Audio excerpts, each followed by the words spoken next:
çok kıymetli belediye başkanları, ilçe başkanları, MDK üyemiz, kadın kolları, kıymetli kanaat önderleri, muhtarlarımız, çok kıymetli yüksek oğamızın güzel insanları, Cumhur İttifakımızdan Milliyetçi Hareket Partimizin kıymetli kadroları ve ilçe belediye başkanları, bugün yüksek oğamızın AK Partimiz Seçim Koordinasyon Merkezi'nin açılışını yapmak üzere bir araya gelmiş bulunmaktayız.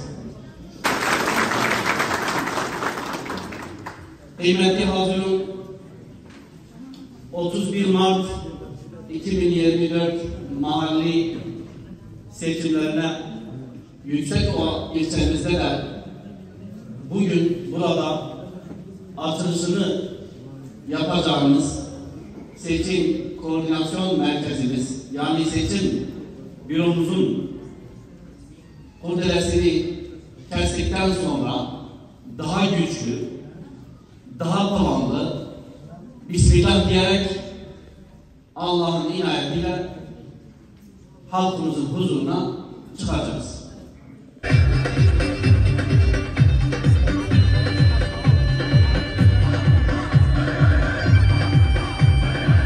Hazır mıyız Yüksekoğa?